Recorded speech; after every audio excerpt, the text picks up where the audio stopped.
Hello everyone, welcome to you all computer science learner. Myself भगवान मंडलोई। आज fundamental of computers के अंतर्गत एक नया टॉपिक्स मैं आपके लिए लेके आया हूँ जिसका टॉपिक है हमारा generation of computers. Fundamental computer of computers के अंतर्गत ये बहुत इंपॉर्टेंट टॉपिक होता है। आप अगर कोई भी एग्जामिनेशंस अगर दे रहे हैं या कोई सा भी सब्जेक्ट आप लेते हैं कंप्यूटर में, तो फंडामेंटल कंप्यूटर्स में आपको जनरेशन एक इम्पॉर्टेंट टॉपिक रहता है जिसको आपको समझने रहता है। तो आज इस टॉपिक के साथ मैं लेके आया और हम बिना कोई लेट किए इसको शुरू करेंगे। तो क्या क्या हम लोग सीखने वाले हैं आज इस पर चर्चा कर लेते हैं। सबसे पहले हम लोग क्या क्या कवर करेंगे इस पूरे लेक्चर्स के दौरान। तो सबसे पहले today we you will learn, आज आप सीखेंगे what is generation of computer, computer की जनरेशन्स क्या होती है। Next type of generations, computer की जनरेशन कितने प्रकार की होती है। Next feature of any generation, प्रत्येक जनरेशन जो होती है उनके अंदर क्या क्या फीचर्स हैं। Example of famous computer of different generations, उन जनरेशंस के अंदर कौन कौन से फेमस कंप्यूटर्स यूज़ किए गए बनाए गए हैं उसके बारे में बात करें। तो हमारे चार टॉपिक्स, चार पॉइंट्स पे हम आपको आज एक्सप्लेन करूँगा। तो सबसे पहला जो हम बात करेंगे what is generation of computers. Generation of computers की बात करते तो देखिए, जनरेशंस का मतलब होता है एक टाइम इंटरवल। जब कोई टेक्नोलॉजी के द्वारा कंप्यूटर बनाए गए तो वो एक टाइम इंटरवल तक उस टेक्नोलॉजी का यूज़ किया गया, और जब वो टाइम इंटरवल जब ख़त्म हो गया और फिर जब उसके बाद में जो टाइम इंटरवल के बाद जो नई टेक्नोलॉजी आई जिससे कंप्यूटर बनाया गया उसका जो टाइम इंटरवल, मतलब ये कि जब भी कोई टेक्नोलॉजी बनाई, जिस टेक्नोलॉजी का यूज़ करके कंप्यूटर को बनाया गया था, वो टेक्नोलॉजी जब तक चली तब तक एक जनरेशन कहलाई। और जब उस टेक्नोलॉजी को हटाकर नई टेक्नोलॉजी ने आके उसको रिप्लेस कर दिया और नई टेक्नोलॉजी का यूज़ होने लगा कंप्यूटर को बनाने में, कंप्यूटर का यूज़ पूरे वर्किंग में, तो उस पर को उसको नई जनरेशन्स कहा गया। इस प्रकार से जो जनरेशन्स होती है, generation computer terminology is a change in technology a computer is was being used, मतलब कंप्यूटर टेक्नोलॉजी में कंप्यूटर के अंदर जो टेक्नोलॉजीज दी थी, जो टेक्नोलॉजीज का जो चेंजेस होता है उसे हम जनरेशन्स का नाम देते हैं। Initially the generations term was used to distinguish between varying of hardware technologies. मतलब ज़्यादातर तो हम लोग इस बारे में बात करते हैं कि जब हार्डवेयर टेक्नोलॉजीज चेंज होती है तो उसे हम कंप्यूटर जनरेशन नाम देते हैं। लेकिन नाउ ए डेज, आज के दिनों अगर बात करें तो जनरेशन इंक्लूड्स बहुत of hardware software with together make up to entire computer systems. मतलब आपके जनरेशन का मतलब यही नहीं है कि हार्डवेयर बदलना। आज के समय में, आज के समय में टेक्नोलॉजीज के अंदर हार्डवेयर सॉफ्टवेयर दोनों को ही बदलना ही हम कंप्यूटर टेक्नोलॉजी मानते हैं। तो जनरेशन मतलब एक टाइम इंटरवल है जब कंप्यूटर को डेवलप करने के लिए अलग तरह का टेक्नोलॉजी का इस्तेमाल किया जाता। तो ऐसे कंप्यूटर्स को, जैसे सबसे पहले बात करें कंप्यूटर में जनरेशन्स में, तो पहले कंप्यूटर इस तरह से हुआ करते थे कि घर के बराबर, एक एक हाउस के बराबर फर्स्ट जनरेशन में। फिर नेक्स्ट जनरेशन आई, उसमें कंप्यूटर थोड़ा रिड्यूस हुआ, एफिशिएंट होने लगा, उनकी मेमोरी ज़्यादा यूटिलाइज होने लगी, स्पीड बढ़ी। फिर नेक्स्ट जनरेशन, थर्ड जनरेशन में इस तरह से हुआ। इस तरह से कंप्यूटर की जनरेशन्स में धीरे धीरे कंप्यूटर हमारे हाथ में, आज हम लोग हाई स्पीडली कंप्यूटर का यूज़ कर पा रहे हैं। तो ये आपकी जनरेशन्स कहलाती है। जनरेशन मतलब कोई टेक्नोलॉजी का यूज़ कितने दिनों तक यूज़ किया गया, और फिर कौन सी नई, जब नई टेक्नोलॉजी आ जाती है तो उसको एक जनरेशन, जैसे हम लोग मोबाइल में भी देखते हैं 2G 3G 4G 5G, तो वो जी, फिर जी मीन्स टू जनरेशन, वो मोबाइल की जनरेशन है। यहाँ पर हम कंप्यूटर की जनरेशन की बात कर रहे हैं, ठीक। तो नाउ अब हम देखेंगे टाइप ऑफ जनरेशन्स। जनरेशन कितने प्रकार की होती है कंप्यूटर के अंदर, तो they are 5 type of computer generations होती है। फर्स्ट जनरेशन, अब देखिए जनरेशन की शुरुआत कब से हुई। जनरेशन की जो शुरुआत हुई, फर्स्ट जनरेशन जब शुरू हुआ तो 1946 जब सबसे पहला ऑटोमेटिक इलेक्ट्रॉनिक कंप्यूटर बन के तैयार हुआ, तब जिसका नाम ENIAC था, उसके द्वारा ही computer first generation, modern computer first generation का माना जाता है। तो जो सबसे पहली जनरेशन थी वो 1946 से लेकर 1959 तक रही। इसमें जो था वैक्यूम ट्यूब का इस्तेमाल किया गया था। आगे हम इसमें डिटेल में देखेंगे। सेकेंड जनरेशन जो थी आपकी, वो तो पीरियड ऑफ सेकेंड जनरेशन 1959 से 1965, इसमें ट्रांजिस्टर बेस्ड थी। नेक्स्ट आपका थर्ड जनरेशन था। थर्ड जनरेशन में जो था आपका 1965 से 1971 तक, इसमें आईसीस, इंटीग्रेटेड सर्किट्स जो होते थे उनका यूज़ किया गया। फिर फोर्थ जनरेशन आया। फोर्थ जनरेशन में अब जो था आपका 1971 से 80, जिसमें very large scale integration micro processor based technology थी है। उसके बाद में 5th जनरेशन जो अभी चल भी रही है, पीरियड जिसका था जो जिसका टाइम इंटरवल जो था 1980 से लेके आज तक ये चल रहा है, इसके अंदर ultra large scale integration micro processor based ULSI जिसे कहा जाता है, उसका यूज़ किया जा रहा है। तो हम एक के बाद एक सारी टेक्नोलॉजी सारी जनरेशन्स के बारे में देखेंगे। सबसे पहले जनरेशन्स की हम बात कर लेते हैं, जिसका पीरियड 1946 से 1959 था, जिसमें वैक्यूम ट्यूब बेस्ड थी वो जनरेशन। मतलब इसमें मेन फंक्शनिंग कंपोनेंट जो था, जो कंप्यूटर को बनाने के लिए इस्तेमाल किया जाता था, दैट इज वैक्यूम ट्यूब। तो वैक्यूम ट्यूब जस्ट लाइक और इलेक्ट्रॉनिक बल्ब्स की तरह ही होते थे। तो जैसे यहाँ पे लिखा है मैंने कि the period of first generation was from 1946 to 1959. The computer of the first generation used vacuum tube as a basic component of memory and circuitry for CPU. मतलब कंप्यूटर के अंदर CPU और मेमोरी के लिए जो चीज़ सबसे ज़्यादा इस्तेमाल की जाती है, जिसके आधार पर सारा कंप्यूटर बनाया गया था, वो जो चीज़ थी वो क्या थी? वैक्यूम ट्यूब्स थे। तो दीज ट्यूब्स लाइक इलेक्ट्रॉनिक बस produce a lot of heats, installation use a fuse frequently. और ये बहुत ज़्यादा एनर्जी प्रोड्यूस करते थे, मतलब बहुत ज़्यादा गर्मी उत्पन्न करते थे, जिससे कि क्या होता था, बार बार फ्यूज उनके उड़ जाते थे, बहुत सारी प्रॉब्लम्स रहती थी। They were very expensive, only large organization were able to afford it. मतलब ये कहना कि मतलब ये कि बहुत ज़्यादा बड़े ऑर्गेनाइजेशन जो होते थे वही इसको अफोर्ड कर पाते थे, बहुत ज़्यादा एक्सपेंसिव ये होते। In these generations, mainly the batch processing part operating system was used. Punch card, paper tape and magnetic tape was used to input or output. Yes, उस समय के जो कंप्यूटर्स थे उनमें बैच, जो फर्स्ट जनरेशन की बात कर रहे हैं, उसमें batch processing operating system use किया जाता था, और इनपुट आउटपुट के लिए मैग्नेटिक टेप, मेमोरी के लिए पेपर टेप और पंच कार्ड का यूज़ किया जाता था। तो the computers in this generation use machine code as programming. और उस समय के जो कंप्यूटर्स थे फर्स्ट जनरेशन के, उन कंप्यूटर्स में मशीन कोड का इस्तेमाल करता था प्रोग्रामिंग। जैसे आज हम हाई लेवल लैंग्वेज की बात कर रहे हैं, low level language, middle level language की बात करें, तो उस समय केवल मशीन लैंग्वेज ही यूज़ की होती थी प्रोग्रामिंग के लिए। फर्स्ट जनरेशन का कंप्यूटर बहुत बड़ी साइज क्वांटिटी में होता था, और इसमें ये इस तरह की आपका वैक्यूम ट्यूब्स था। ठीक है, तो ये हमारा हो गया। अब अगर आगे चलते हैं इसमें, तो अगर अपन बात करें फीचर्स की, बात करें features, the main features of the first generation are, जो है सबसे पहला vacuum technology, vacuum tube technology इस्तेमाल की गई थी, बिल्कुल सही है। नेक्स्ट है अनरियलेबल थे। अनरियलेबल मतलब ये कि हम उसको रियलाइज नहीं कर सकते, क्योंकि बार बार फ्यूज उड़ने की प्रॉब्लम्स थी, बहुत सारी समस्याएं थी, अक्सर बार बार बंद हो जाते थे, बहुत सारी समस्याएं थी, हीट बहुत ज़्यादा उत्पन्न होता था, हीट की वजह से बार बार उनके फ्यूज चले जाते थे। Supported machine language only, machine language आना बहुत जरूरी था, मशीन लैंग्वेज नहीं था तो हम डायरेक्ट प्रोग्रामिंग नहीं कर पाते थे। वेरी कॉस्टली थे, बहुत ज़्यादा महंगे हुआ करते थे, हर कोई इसका इस्तेमाल नहीं कर पाता था। जनरेट लॉट ऑफ हीट्स, बहुत ज़्यादा गर्मी होती थी, इसलिए इनके अंदर एसी लगाना पड़ता। स्लो इनपुट स्लो आउटपुट थे, यानी ह्यूज साइज, बहुत बड़ी इनकी साइज हुआ करती थी। नीड टू ऑफ एसी की ज़रूरत होती थी इनको ठंडा करने के लिए, ताकि उनमें आग नहीं लगे, फ्यूज ज़्यादा नहीं उड़े। नॉन पोर्टेबल मतलब हमेशा एक ही जगह पर रख के चलाना पड़ता था, आप उसको कहीं भी ले जा सकते। कंजर्वर लॉट ऑफ इलेक्ट्रिसिटी, बहुत ज़्यादा इलेक्ट्रिसिटी यूज़ करते थे। अब उस समय के कंप्यूटर्स की अगर बात करें, फर्स्ट जनरेशन में जो कंप्यूटर बने, जिनका यूज़ इन टेक्नोलॉजी, इस टेक्नोलॉजी के द्वारा जिनको बनाया गया, जिसमें सबसे पहला जो कंप्यूटर ऑटोमेटिक इलेक्ट्रॉनिक कंप्यूटर, जिसका नाम है ENIAC, है ना, इसका सबसे बेस्ट कंप्यूटर कहा जाता है इलेक्ट्रॉनिक। ENIAC का इस्तेमाल उस समय जब बना, EDVAC भी उस समय बना, UNIVAC भी उस तरह से बना। IBM 701, ये कंप्यूटर जो है, जो कुछ चुनिंदा कंप्यूटर समय इनको उसी लैंग्वेज में, सॉरी उसी टेक्नोलॉजी के टाइम पे या फर्स्ट जनरेशन के टाइम पे डेवलप किया गया था। और इस प्रकार के ये कंप्यूटर आपके दिखाई देते थे, और इस तरह के वैक्यूम ट्यूब्स का इस्तेमाल इनके अंदर किया जाता था।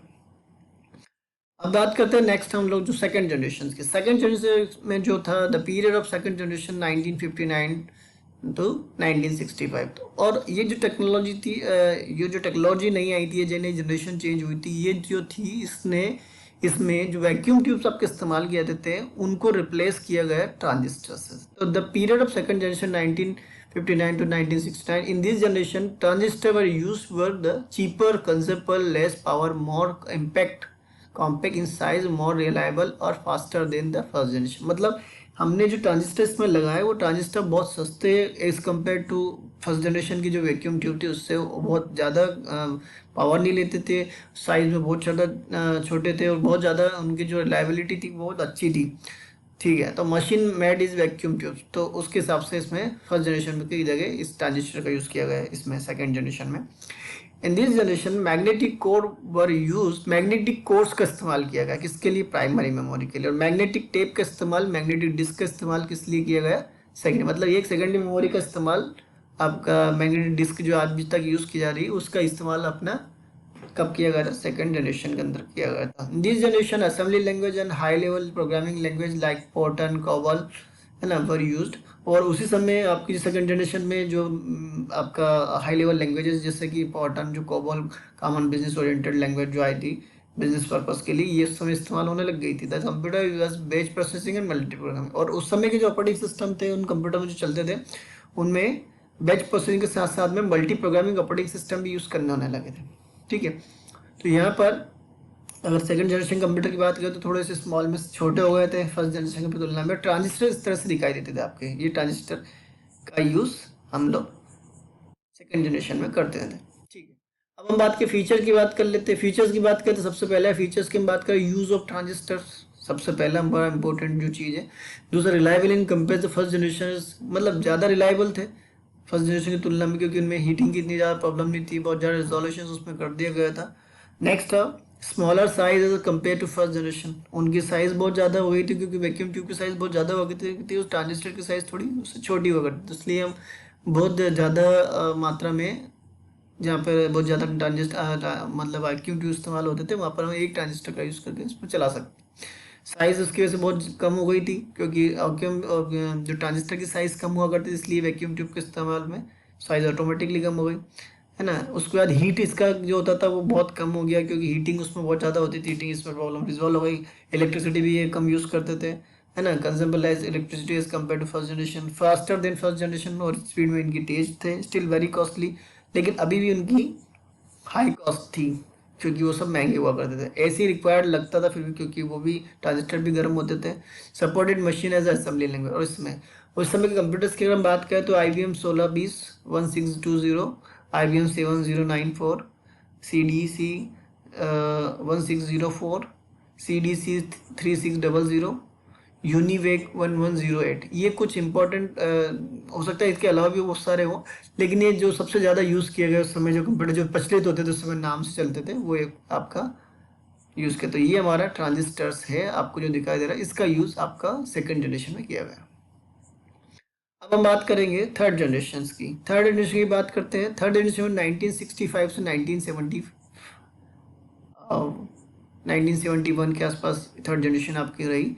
इस थर्ड जनरेशन में अगर बात करें तो क्या हुआ, the computer third generation use integrated circuit, ISIS मतलब इंटीग्रेटेड सर्किट, इंटीग्रेट किया गया मतलब बहुत सारे सर्किट्स को मिला के एक चिप बनाई गई जिसे आईसी कहा गया, इन प्लेस ऑफ ट्रांजिस्टर। और उसको कहाँ लगाया गया, जहाँ पर टेक्नोलॉजी में सबसे सेकंड जनरेशन में ट्रांजिस्टर इस्तेमाल किया था वहीं पर अब आईसीस ने उसका रूप ले लिया था। तो a single chip IC has many transistor, resistor, capacitor along with the associated circuitry, मतलब इसमें एक ही आईसी के अंदर बहुत सारे ट्रांजिस्टर, बहुत सारे रजिस्टर, कैपेसिटर को इस्तेमाल किया गया और उनके सर्किट्स के थ्रू इनको बनाया गया। तो मतलब बहुत ज़्यादा कम साइज में हमने कंप्यूटर को बना के तैयार कर लिया और बहुत ज़्यादा एफिशिएंट और fast. The IC was invented by Jack Kilby, these develop made computer smaller in size. और थर्ड जनरेशन से ही कंप्यूटर बहुत छोटे हो गए हैं क्योंकि आईसी थर्ड जनरेशन से इस्तेमाल होने लगे। The reliable and efficient in this generation, remote processing, time sharing, multi programming operating. और इसी जनरेशन में थर्ड जनरेशन में क्या हो गया था, आपका रिमोट प्रोसेसिंग और time sharing, multi programming operating system use होने लगे। हाई लेवल लैंग्वेज जैसे फोर्टोन, सेकेंड टू फिफ्थ के वर्जन तक, COBOL, pascal, PL basic, ALGOL 16 और एक्सेट्रा, बहुत सारी लैंग्वेज मार्केट में आ गई जिनका यूज कंप्यूटर जनरेशन में होने लगा। इंटीग्रेटेड सर्किट की बात करें तो इस तरह से आपका इंटीग्रेटेड सर्किट दिखाई देता था। अब इसके बाद इसकी बात करते हैं कि इसमें मेन फीचर्स क्या थे। तो मेन चीज आईसी का यूज़ किया गया, मोर रिलायबल था। प्रीवियस जनरेशन की बात की, स्मॉलर बहुत साइज हो गई थी, है ना, बहुत कम हीट उत्पन्न करती थी, फास्टर थे, मेंटेनेंस बहुत कम होता था, कॉस्टली अभी भी हुआ करते थे, एसी की रिक्वायरमेंट लगती थी, कंज्यूमेबल इलेक्ट्रिसिटी बहुत ज़्यादा लेते थे, सपोर्टेड हाई लेवल लैंग्वेज को करने लग गए थे। IBM 360 series, Honeywell 6000 series, PDP personal data processor, IBM 37016 इस प्रकार के TDS इसमें इस्तेमाल किए गए। तो ये आपके थर्ड आपका जनरेशन है, उसके कुछ फीचर्स आपके हैं। तो देखिए थर्ड जनरेशन के बाद आईसी का ही इस्तेमाल किया गया, लेकिन अलग अलग टेक्नोलॉजीज बदल गई। नेक्स्ट बात करेंगे, अब फोर्थ जनरेशन की बात करते हैं। फोर्थ जनरेशन में आपका जो है 1971 से लेके 1980 के आसपास तक फोर्थ जनरेशन आपका रहा। फोर्थ जनरेशन जो था कंप्यूटर का, उसके अंदर वीएलएसआई टेक्नोलॉजीज का यूज किया गया था। वीएलएसआई टेक्नोलॉजीज क्या थी? ये आईसी ही थी, पर आईसी को बनाने के लिए जो टेक्नोलॉजी यूज की गई, जो नई तरह की टेक्नोलॉजी थी, वेरी लार्ज स्केल इंटीग्रेशन। मतलब इंटीग्रेशन, जो आईसी का पूरा नाम था इंटीग्रेटेड सर्किट, जो इंटीग्रेशन उसमें प्रोसेस की गई थी, जो मतलब कंबाइन किया गया था बहुत सारे सर्किट्स को मिला के एक छोटे से रूपांतरण, उसका छोटा सा इम्प्लीमेंटेशन किया गया था। वो छोटा सा इम्प्लीमेंटेशन को और वेरी लार्ज स्केल, मतलब स्केलिंग की गई उसको, और वेरी लार्ज स्केल मात्रा में उसको बहुत ज्यादा वो छोटा किया गया। मतलब it mean of the period of fourth generation was from 1971 1980। The computer fourth generation used very large scale integrations, VLSI technology circuits का में लगाई गई। VLSI circuits having about 5,000 of transistors and other circuits elements in their associated circuits on single chip made it possible to have microcomputer of fourth generations। अब ये मान के चलते हैं कि जब थर्ड जनरेशन आई, थर्ड जनरेशन के लेके जैसे फोर्थ जनरेशन के आसपास माइक्रो प्रोसेसर मार्केट में आ गया। क्योंकि माइक्रो प्रोसेसर कब आया? माइक्रो प्रोसेसर किसको कहते हैं? एक सिंगल चिप पर वो सारे कंपोनेंट्स को स्टेब्लिश कर देना जिसकी सहायता से प्रोसेसिंग होती है, तो उसे बोलते हैं सिंगल चिप माइक्रो प्रोसेसर। ठीक है, उसे एक्चुअल में आईसी ही हम लोग कहेंगे। तो वो आईसी ही जो होती है उसे माइक्रो प्रोसेसर कहते हैं। तो लगभग 5000 ट्रांजिस्टर को के जो सर्किट्स हैं उनको केवल एक आईसी के ऊपर बनाया गया। तो मतलब सोचो कितना बहुत छोटी से छोटी साइज उसकी की गई हुई है। ठीक है, दूसरी बात ये माइक्रो कंप्यूटर्स इसीलिए मार्केट में आए। Fourth generation computer become more powerful, और बहुत, क्योंकि माइक्रो प्रोसेसर बहुत हैवी हो गया, बहुत ज्यादा ट्रांजिस्टर्स, बहुत ज्यादा आईसीस के अंदर बनाने लगे। तो जो सर्किट इम्प्लीमेंटेशन से क्या हुआ कि उसकी जो काम करने की क्षमता थी, जो ज्यादा नंबर ऑफ एलिमेंट्स थे उसमें बहुत ज्यादा लगाने लगे, और साइज बहुत डिक्रीज हो गई थी, पावर कंजम्पशन बहुत कम हो रहा था, रिलायबिलिटी बढ़ रही थी। तो fourth generation computer become more powerful, more compact, बहुत छोटे, रिलायबल हो गए ना, portable. As result it give rise of personal computer. इसकी वजह से ही कंप्यूटर, पर्सनल कंप्यूटर का वो देखो हर घर में, हर रिवॉल्यूशन आ गया, मतलब हर घर में एक तरह की क्रांति आ गई पर्सनल कंप्यूटर्स की, हर घरों में यूज, फोर्थ जनरेशन से कंप्यूटर घरों में यूज होने लगे। इन this generation time sharing, real time network, distributed operating system, banking system जो होता है ना, वो यूज होने लगे। All high level languages like C++, databases etcetera were used in this generation. तो इसमें बहुत सारे high level languages, high programming market में। फोर्थ जनरेशन से पर्सनल कंप्यूटर्स मार्केट में आए, जैसे माइक्रो प्रोसेसर, इस तरह का आपका i7 आपका इंटेल का जो वर्जन है। तो ये से अब आपका पूरा जो सीपीयू है, आपका जो पूरा जो आईसी है, वो केवल इतना बड़ा है, इतना बड़ा ही आपका सीपीयू है, जिसमें सारी फंक्शनिंग यूनिट्स इस्तेमाल की गई है। ठीक है, नेक्स्ट अगर इस बारे में अपन देखें, इसके मेन फीचर्स के बारे में बात करें फोर्थ जनरेशन की, तो very large scale integration technology का इस्तेमाल किया गया। दूसरा, वेरी चीप, बहुत सस्ते हो गए, क्योंकि बहुत ज्यादा मात्रा में कोई जरूरत नहीं पड़ती थी, एक आईसी बना ली, आईसी के अंदर सब कुछ रहता था, तो आईसी फिर सस्ती हो गई, है ना। नेक्स्ट बात करें हम, पोर्टेबल एंड रिलायबल, आसानी से, क्योंकि साइज में बहुत ज्यादा छोटे हो गए थे, बहुत आसानी से हम उसको कहीं भी ले जा सकते थे, आसानी से ले जा सकते हो। दूसरा बात ये, रिलायबिलिटी इनकी बहुत ज्यादा बढ़ गई थी। पर्सनल कंप्यूटर यूज होने लगे फोर्थ जनरेशन में, बहुत ज्यादा इस्तेमाल साइज हो गए। पाइपलाइन प्रोसेसिंग हो गई। पाइपलाइन प्रोसेसिंग मतलब ये कि ऑलरेडी वेटिंग में प्रोग्राम को रखने लगे, जिस तरह पाइप में पानी रहता है, एक के बाद एक आगे सकता जाता है, इस तरह से प्रोग्राम एक वेटिंग में रहने लगे, ताकि जैसे ही प्रोग्राम का एग्जीक्यूशन खत्म हो दूसरा प्रोग्राम रेडी रहे। तो पाइपलाइन प्रोसेसिंग इसमें चालू हुई। नो एसी रिक्वायरमेंट, मतलब इसके पहले वाले कंप्यूटर्स में सभी में एसी की आवश्यकता पड़ती थी, लेकिन इसमें एसी की कोई जरूरत नहीं लगी। दूसरा, कॉन्सेप्ट इंटरनेट वाज इंट्रोड्यूस, और इसी बीच में इंटरनेट का कॉन्सेप्ट भी बहुत ज्यादा मतलब इंट्रोड्यूस हुआ, इंटरनेट मार्केट में आया, लोग चलाने लगे धीरे धीरे। Great development in field of networks, और नेटवर्क बहुत ज्यादा मात्रा में होगा, बहुत ज्यादा प्राइवेट कंपनी अपने नेटवर्क लेके आ गई, इंटरनेट शेयरिंग होने लगी। 1970-69 के बाद से लगातार ही काम चला कंप्यूटर बिकम इजीली अवेलेबल, और मार्केट में पहले लोग कंप्यूटर का नाम सुनकर डर जाते थे, तो बहुत ओ भाई कंप्यूटर मतलब बहुत कंप्यूटर जानकर। आजकल कंप्यूटर धीरे धीरे समय हर जगह कंप्यूटर ने अपना विस्तार करने लग गया। अगर उस समय के कंप्यूटर्स की फोर्थ जनरेशन की बात करें तो DEC-10, स्टार 1000, PDP-11, क्रे सुपर कंप्यूटर सबसे पहला फोर्थ जनरेशन में आया।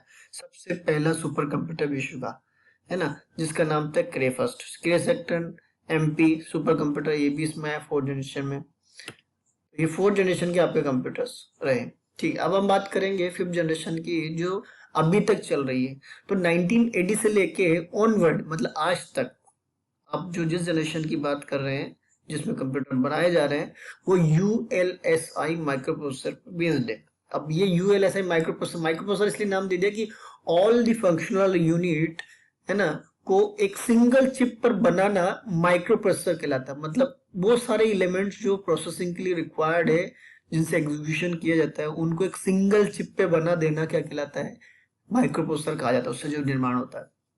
तो यहाँ पर फिफ्थ जनरेशन की अपन बात करें तो फिफ्थ जनरेशन जो है 1980 से लेकर अभी तक चल रही है। In the fifth generation VLSI technology become ULSI technology, मतलब जो आपकी वेरी लार्ज स्केल इंटीग्रेशन था उसको बढ़ा के अल्ट्रा लार्ज स्केल इंटीग्रेशन कर दिया। मतलब आपको इतना सूक्ष्म कर दिया, इतना। आज ये मोबाइल टेक्नोलॉजी की जो बात करें, कुछ दिनों में मोबाइल का इतना ज्यादा चलन हुआ है, ये सब कहाँ से आया? मोबाइल के अंदर प्रोसेसिंग रैम, जिस तरह से आपका कंप्यूटर काम करता है वो 4 GB रैम आज मोबाइल में आ रही है, आपका ऑक्टा कोर प्रोसेसर, है ना, ये सब स्नैपड्रैगन ये सब यूज किए जा रहे हैं, जबकि कंप्यूटर में होते थे। क्योंकि अल्ट्रा लार्ज स्केल इंटीग्रेशन हो गया, मतलब मोबाइल टेक्नोलॉजी भी यहीं से निकल के आई है फिर आपका। Resulting the production microprocessor chip having 10 million electronic component, मतलब एक आपका जो चिप होता है, एक IC जो होता है आपका, उसके अंदर अल्ट्रा लार्ज स्केल इंटीग्रेशन की सहायता से 10 मिलियन इलेक्ट्रॉनिक कंपोनेंट्स उसके अंदर जोड़ दिए जाते हैं एक सिंगल चिप के अंदर। सोचिए आप, तो कितना छोटा बना दिया गया सिस्टम। और हमेशा आप देखेंगे जब से अपन इस पूरी टेक्नोलॉजी पे बात कर रहे हैं तो लगातार साइज को हमेशा कम किया जा रहा है। लेस देन लेस, जैसे टेक्नोलॉजी आगे बढ़ती जा रही है उसमें साइज पर विशेष ध्यान दिया गया, हमेशा साइज को कम किया जा रहा है ना। और इसका जो स्पीड जो थी वो बहुत ज्यादा बढ़ाई जा रही है, कॉस्ट कम की जा रही है, तो इस पर हमेशा ध्यान दिया गया है। अभी बात करें this generation is based on parallel process. अब पैरेलल प्रोसेसिंग मतलब समानांतर प्रोसेसिंग होने लगी। पहले पाइपलाइनिंग आई फोर्थ जनरेशन में, जिसमें एक के बाद एक एग्जीक्यूशन होता था, है ना, वेटिंग। अब यहाँ पर एक साथ समानांतर, मतलब 5 प्रोग्राम एक साथ दे दोगे तो 5 प्रोग्राम एक साथ कंप्यूटर पे चल जाएंगे। दूसरा, जो आज की हम बात करें कि आज जो टेक्नोलॉजी चल रही है, तो आज जो जमाना है वो रोबोटिक्स का जमाना है, जिसको रोबोटिक्स मतलब मानव की तरह ही काम करने वाली मशीन। तो उसे आर्टिफिशियल इंटेलिजेंस डेवलप किया है। हमारा मस्तिष्क जो है वो नेचुरल इंटेलिजेंस पे काम करता है। हमको बुद्धि भगवान ने दी है, और मशीन को बुद्धि हम लोग दे रहे हैं। किससे? आर्टिफिशियल इंटेलिजेंसी के। आर्टिफिशियल इंटेलिजेंसी डेवलप की जा रही है। AI is an emerging branch of computer science which interested the mean of method making computer think like human beings. मतलब हम लोग आर्टिफिशियल इंटेलिजेंसी को ऐसा समझ सकते हैं कि हम मशीन को मानव की तरह काम करना सिखा रहे हैं, मशीन मानव की तरह काम कर रहे हैं। तो उस तरह की जो मेथड्स है उसे हम लोग कंप्यूटर साइंस की ब्रांच के रूप में AI के नाम से, आर्टिफिशियल इंटेलिजेंस के नाम से जान रहे हैं।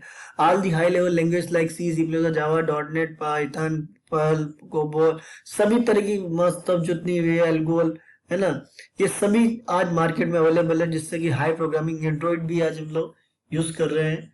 तो इस प्रकार से आपके आज फिफ्थ जनरेशन के कंप्यूटर यूज किए जा रहे हैं, और आगे जाके टेक्नोलॉजी क्या रूप लेने वाली है ये हम लोग भी नहीं समझ सकते, क्योंकि आज मानव और टेक्नोलॉजी इक्विवेलेंट प्रोग्रेस कर रहे हैं। मतलब टेक्नोलॉजी के अंदर इतना ज्यादा कल चेंजेस हो रहे हैं कि आप डे बाय डे देखिए कंपनियों में इतनी होड़ लग गई कि आप लगातार वो कंपनियां एक से बढ़ के एक सिस्टम्स लेके आ रही हैं। और आने वाले समय में वो 6 सेंस टेक्नोलॉजी, वो सारी टेक्नोलॉजी लॉन्च हो चुकी है, जिनमें फोल्डेबल, पोर्टेबल, बहुत कुछ चेंजेस हो जाना है। मतलब टेक्नोलॉजी इतना ज्यादा हमको एडवांसमेंट देगी कि आने वाले समय में हम लोग इसमें 100% डिपेंडेंट हो जाएंगे, और ये हमारे कदम से कदम मिलकर के चलने वाली है। तो इस फिफ्थ जनरेशन में क्या क्या होने वाला है, क्या होगा ये अपन बात कर लेते हैं। ULSI टेक्नोलॉजी इस पर लगाई गई development of true artificial intelligence, मतलब मानव की तरह ही सोचने वाला मशीन ही डेवलपमेंट किया जा रहा है। दूसरा बात करें development of neutral language processing. Neutral language processing मतलब नेचुरल लैंग्वेज प्रोसेसिंग की बात करें तो ह्यूमन बीइंग की तरह ही मानव, दूसरी जैसे मानव बहुत सारे लैंग्वेज में काम करता है, इस तरह से मशीन लैंग्वेज के अलावा और बहुत सारे नेचुरल लैंग्वेज को भी। आज आप देखिए गूगल की बात करिए, आप गूगल का बहुत सारे डिवाइसेस आए जिसमें आप गूगल ट्रांसलेट कर कोई सी लैंग्वेज को प्रोसेस कर पा रहा है, कोई सा भी ट्रांसलेट कर पा रहा है। ये सब टेक्नोलॉजी की देन है, आजकल के कंप्यूटर की देन है। ठीक है, next advance in parallel processing आ गई है, advancement in super conductor technology है ना, सेमी कंडक्टर जो होते हैं उनकी जगह सुपर कंडक्टर का यूज किया जा रहा है आज, अर्धचालक पूर्ण चालक है ना। More user friendly interface with multimedia feature. आज हम बात करें तो हमको बिल्कुल टच स्क्रीन वाला एक लेटेस्ट ग्राफिक्स वाला आपको एटमोसफियर मिल रहा है, जहाँ पर आप आसानी से मोबाइल को लैपटॉप को इजीली टच की सहायता से चला पा रहे हैं। और मल्टीमीडिया फीचर्स बहुत ज़्यादा सुविधा हो रही है, गाने के लिए अच्छे वीडियो क्वालिटी आप देखिए आज के समय में। दोस्तों availability of powerful and compact computer, cheaper rates, कम सस्ते दामों में बहुत अच्छे कंप्यूटर, बहुत हैवी मशीन आपको मिल रही है। आज आप 20,000 में देखेंगे, 20,000 से लेके तो आप अच्छे मशीन ले, जो कंप्यूटर को एक साथ लेना बहुत मुश्किल हुआ करता था। सब कंप्यूटर टाइप्स, अगर हम बात करें आज के समय जो कंप्यूटर अवेलेबल है उनको इस तरह से नाम से जाना जा रहा है: डेस्कटॉप, लैपटॉप, नोटबुक, अल्ट्राबुक, ट्रॉमबुक।